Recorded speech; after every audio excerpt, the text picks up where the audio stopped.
é um marcador do vírus que nos diz logo se ele está lá presente ou não.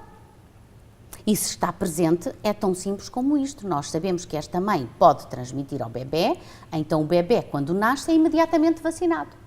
E apenas isso combate a evolução da doença? Isso combate. Claro que um bebê que é vacinado à nascença deixa de ser portador do vírus. A mãe é, mas a mãe não. continua. Mas a mãe continua, logicamente, portadora. Portanto, pode até passar, pois. Não é? Mas é extremamente importante evitar é que outras pessoas se infectem. Se aqueles que já o têm, nós já não podemos fazer muito a não ser tratá-los, e hoje há tratamentos para as hepatites virais, para aqueles que não têm a doença, a única forma é vaciná-los. E a vacinação é extremamente importante, por exemplo, no agregado familiar, em toda a família, de alguém que é portador deste vírus. Todos devem ser vacinados para evitar as transmissões. E essa vacina, uma pessoa que não tem a hepatite, se toma a vacina, está automaticamente imune? Está automaticamente imune, 98%. Nós, em 100%, a medicina não tem 100%, infelizmente, porque há grupos particulares que têm defesas diminuídas, claro, em que a vacina não pega tão bem, vá falando assim para as pessoas perceberem. Mas a vacina é eficaz em 98% dos casos, portanto é extremamente útil para evitar a transmissão. E há zonas do planeta, por exemplo, o Alasca, onde a prevalência do vírus da hepatite B era muito grande, a China, onde a prevalência do vírus da hepatite B também era muito grande, em que a vacina das crianças à nascença está a reduzir drasticamente a infecção pelo vírus da hepatite B nestas áreas do globo. E a África é uma zona que também tem-se começar a olhar para ela com outros olhos. E acha que é muito utilizada a vacina em África, já? Ou ainda Eu penso que ainda há muito que fazer. Eu penso que ainda há muito que fazer nesse aspecto, mas eu penso que as autoridades de saúde estão alerta neste momento, e isto passa pela vacinação dos grupos de risco e pela vacinação das crianças ao nascer. E a realidade que, a princípio, melhor conhecem a África de Moçambique, uma vez que praticamente nasceu lá e viveu lá há muitos anos, como é em relação a essa questão das hepatites? Tem mais consciencialização, há mais ações? Eu penso que é semelhante. Eu penso que entre a África e Angola, eu penso que são os países que nesse aspecto, eu penso que as autoridades começam a estar alerta em relação a esse problema, que é extremamente essencial, não é? Para evitar a continuidade da doença e não só a transmissão da doença, mas também o aparecimento do tumor do fígado. A África tem uma prevalência de tumor hepático enorme. E não é só provocado pelos vírus das hepatites, que é provocado por determinados fungos devido à alimentação das pessoas, fungos que ficam armazenados através dos cereais. São fungos que se desenvolvem dentro dos cereais, a chamada aflatoxina, em Moçambique era muito prevalente o tumor do fígado provocado por este tipo de fungo que aparece, uma espécie de uma levedura que aparece e se desenvolve nos cereais que são armazenados em quantidades grandes e durante muito tempo, que é outra causa do tumor do fígado. Estávamos há bocado a falar da vacina e quero então fazer-lhe a pergunta sobre os métodos de tratamento das várias hepatites. Que métodos são esses? Olha, o tratamento das hepatites, felizmente, nos últimos anos sofreu uma revolução, como eu costumo dizer. Desde 1990 nós começámos a ter tratamentos para a hepatite B e para a hepatite C. A hepatite A não se trata. A hepatite A, já agora falando nela primeiro, é uma hepatite que não provoca cronicidade. Conforme vem a doença acaba por desaparecer. Ao fim de 2 meses, desaparece. É uma boa notícia, doutora. A hepatite A é uma hepatite benigna, mas num por cento dos casos pode evoluir de uma forma fulminante. E o que está a acontecer, mesmo nos países industrializados, é que as pessoas mais jovens deixaram de ter proteção contra esta hepatite. Portanto, esta hepatite hoje está a aumentar nos países todos industrializados e é muito frequente nos países menos desenvolvidos. De tal forma que, como é que nós devemos evitar esta hepatite? Vacinando. Hoje há vacina para a hepatite A e eu não queria deixar de falar nela. Portanto, a hepatite A previne-se hoje vacinando. O tratamento não o temos. Não há, nem é necessário o tratamento porque ela é autolimitada. No que diz respeito ao vírus da hepatite B e ao vírus da hepatite C é um bocadinho diferente. São as mais perigosas? São as mais perigosas. Por exemplo, em relação ao vírus da hepatite B, só chamar-lhe a atenção de que porque é que ela é mais perigosa em África e nos países de alta prevalência? Porque a doença é adquirida na primeira infância. E a probabilidade dessa doença... Pela falta de vacina. E a probabilidade dessa doença evoluir para uma doença crónica e para a cirrose é de 90% dos casos. Quando a infecção é adquirida na idade infantil, logo nos primeiros anos de vida, a probabilidade de evoluir para uma doença crónica é de 90% dos casos. Porque o vírus tem tendência a ficar mais forte, não é? Mais forte e a criança não tem defesas. Quando o vírus é adquirido na idade adulta, que é o que acontece, por exemplo, em Portugal, a maior parte das infecções são adquiridas na idade adulta, a probabilidade deste vírus evoluir para uma doença crónica é de 5%. Repara a diferença. Muita. Uma criança evolui para uma doença crónica do fígado em 90% dos casos. Tem uma hepatite destas. Tanto a hepatite B como a hepatite C. Num adulto, a hepatite B evolui para uma doença crónica em 5%.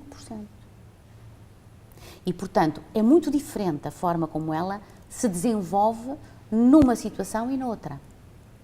Agora, quando ela evolui para a doença crónica, e nós temos muitos doentes que evoluíram para uma doença crónica, nomeadamente, quais são as hepatites que no adulto evoluem mais para uma doença crónica? É a hepatite C. E é essa que nós temos que tratar muitas vezes por ela ter já uma evolução longa. A hepatite B também se trata se evoluir para a cronicidade. E nós hoje temos medicamentos, tanto para uma hepatite como para a outra, que são muito eficazes contra os vírus. Dentro de quanto tempo uma pessoa tem de tomar a medicação? Olha, para a hepatite B, há vários tratamentos, uns que são mais limitados no tempo, que são as injeções, o chamado interferão, que nós damos aos doentes. Essas injeções fazem-se durante 1 ano, e se o doente responder e ficar bem e negativar o vírus, é um ótimo sinal. Sem interrupção? Sem interrupção. Se tivermos outro tipo, depois temos outro tipo de medicamentos, e esses medicamentos dependem muito da forma como o vírus se está a desenvolver, e ele pode ser tomado ao longo de muitos, muitos anos, e muitas vezes nós nem sabemos como podemos parar esses tratamentos. São os chamados antivirais diretos, que vão atacar o vírus em determinadas zonas do seu genoma, e que vão fazer com que ele fique suprimido no sangue. Portanto, o vírus da hepatite B não desaparece do organismo, mas fica pura e simplesmente bloqueado, de modo a não provocar doença. No que diz respeito à hepatite C, aí já podemos falar em cura. Na hepatite B eu não falo em cura. Na hepatite B é mais difícil falar em cura. Nós suprimimos, nós temos medicamentos para suprimir a agressividade do vírus. Ele fica sossegado, fica adormecido, mas fica dentro do organismo. Quando nós paramos os medicamentos, ele retoma. No caso da hepatite C, é diferente, porque a hepatite C é um vírus que consegue ser eliminado do organismo. E, portanto, nós hoje temos as tais injeções, que são os interferões, o interferão pegilado, ou os medicamentos... Interferão pegilado, chama-se assim, é o peg-interferão. São injeções que se dão uma vez por semana, e que tem uma vida longa dentro do organismo, de modo a só ser possível e ser necessário uma injeção semanal. E um doente que, à partida, crê que esteja completamente curado, como é a vida desse paciente? A vida de um doente com hepatite... Terá de ter alguns cuidados ainda? A vida de um doente com hepatite, se ele está curado, e se o vírus foi eliminado, que é o caso da hepatite C, ele fica completamente normal, como qualquer um de nós não tem. Mas não terá de voltar ao médico de X em X tempo? Ele não precisa, para o vírus da hepatite, depois de ter a certeza absoluta que o vírus foi eliminado, e isso em termos de tempo é 1 ano após a suspensão do tratamento, se tudo estiver bem e se ele continuar negativo, a probabilidade deste vírus voltar é mínima, mínima, mínima. Portanto, nós podemos falar em cura. E a maior parte dos centros que tratam estes doentes dão alta aos doentes ao fim de 1 ano após a paragem do tratamento. Em relação à hepatite B, a situação muda. Esses doentes não se podem considerar curados. Temos que ter muitas cautelas, porque este vírus é um vírus que pode provocar tumor, é um vírus que nós consideramos oncogénico, é isto que significa, ele pode provocar um tumor, mesmo sem haver a tal cirrose hepática, e como ele está integrado, é um vírus complexo, porque ele integra-se dentro da célula da própria pessoa, dentro das células, e dali não sai. E, portanto, ele consegue autorreplicar sem precisar de mais vírus de fora.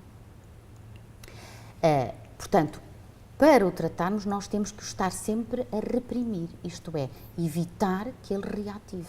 E para fazer isso, nós temos que estar sempre a tratá-lo. Doutora, e no caso de cirrose, poderá-se dizer então que a cirrose apenas é um quadro avançado de hepatite B?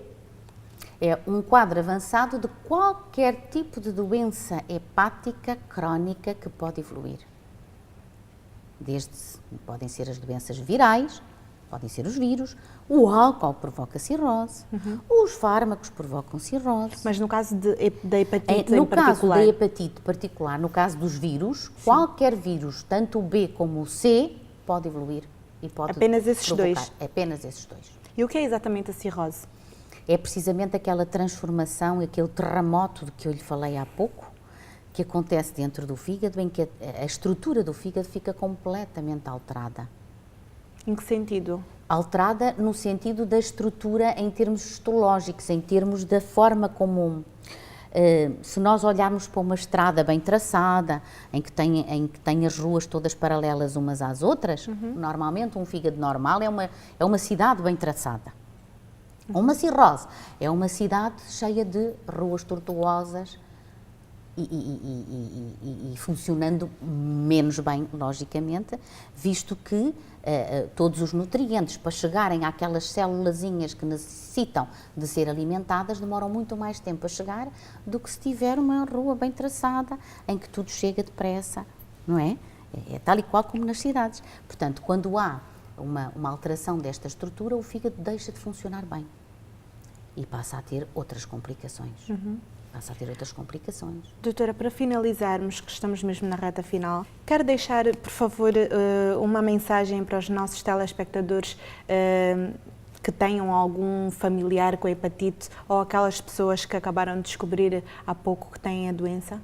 Quero deixar a mensagem principal que eu quero deixar a quem tem e a quem não tem a doença, é que vão ao vosso médico, façam como nós fazemos com o nosso carro, ele também vai à revisão e o nosso organismo também tem que ir à revisão. E ao fazer esta revisão, se forem feitas as análises do fígado, muita coisa se pode detectar precocemente para podermos tratar de uma forma precoce as doenças para evitar que elas evoluam para doenças crónicas. E não se esqueçam que a medicina não é só tratar. A medicina serve para prevenir. E se as pessoas estão em grupos de risco que consideram importantes, então façam os vossos testes, peçam aos vossos médicos para testar os vírus das hepatites, porque é extremamente importante evitar as doenças, pelo menos evitar transmitir aos outros que estão ao nosso lado. Muito obrigada, doutora, por estar aqui presente. Esperamos que volte mais vezes. Muito obrigada. Ficou esclarecido? Esperamos que sim. Não se esqueça, pode sempre rever este e outros programas no YouTube. E para o caso de querer apontar o mais importante da conversa, reunimos as informações mais relevantes sobre hepatite. Tome nota.